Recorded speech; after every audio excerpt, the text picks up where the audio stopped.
Hello everybody, Jose Rodriguez here. I was asked this question and also I discussed it with a couple of folks who sell third-party inks. You may know who those might be.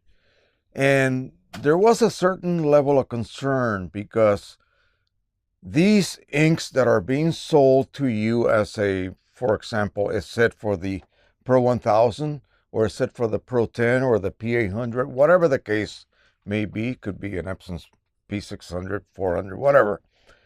These ink sets come already prepared from a laboratory. We have a couple of those here in the US, and then there's a myriad of other very low quality ones from China. How do you know that the inks that I buy for the Pro 10, P800, P600 today will be the same exact ink set that I buy, say, next year? You just really do not know. You are relying on the fact that the laboratories that create these inks are able to continue to buy the same raw products from which they create these inks from. Okay, so that would be dyes, that would be pigments, that would be the chemicals that are used to create the basic clear dye or pigment based ink, the biocides that are used to prevent any kind of bacterial growth. Yeah, many things, many variables involve the production of inks for what we love to do, which is photo printing. So that got me thinking about the consistency of possible, say for instance, even the ink sets for the Pro 1000. The signature edition for the Pro 1000 relies on 4 OEM inks. I am sure that Canon has access, believe me, and is able to produce consistent batches. But you know what? That's one of the reasons we have internal calibration, to take into account any slight differences between a batch today and a batch next year.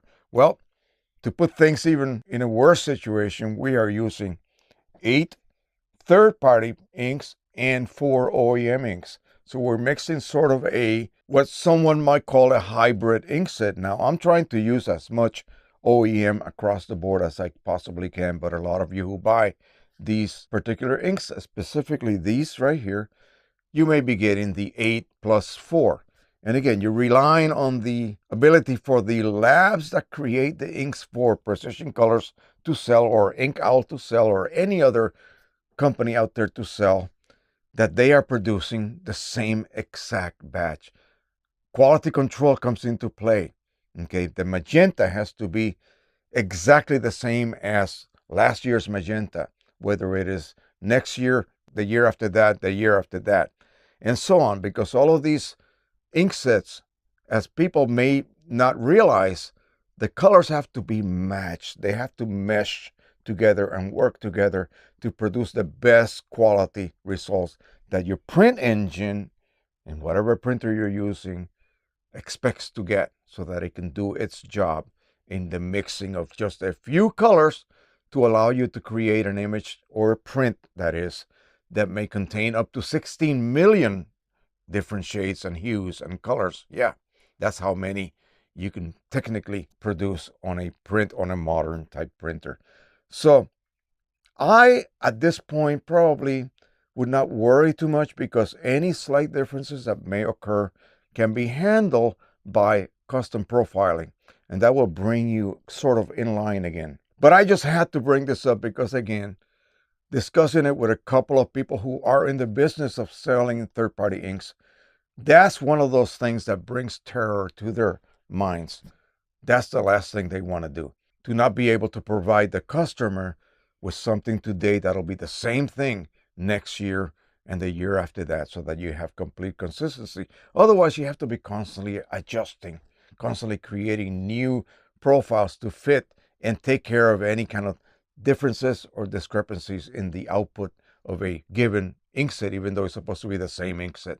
They really do not have much control in the availability of the raw products, meaning the actual dry pigments that are used to create these inks. Yeah, a lot of these companies, depending how big they are actually grinding their own pigments to the correct diameter particles. Yeah, it takes a lot of work to do that. I know that OCP in Germany, the biggest ink maker in Germany, does have that kind of capabilities. Okay, I don't know about other smaller companies, but again, that would be something that I would have to think. Say, for instance, I'm a production lab and I'm creating posters for advertisers that require perfect matching of their logo colors. Oh, that would scare me half to death if I had to worry about ink inconsistencies per batch. All right, think about that. Tell me what you think. I really don't worry too much about it because, again, I'm only printing photos for my own pleasure.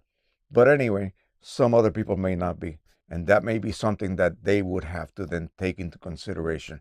Again, I don't want to get too serious about this, but I just thought I would bring it out to you guys to discuss among yourselves. Drop a comment below and tell me what you think about that. Thank you so much. Don't forget to subscribe, share, and like. And happy printing, everybody. Bye-bye.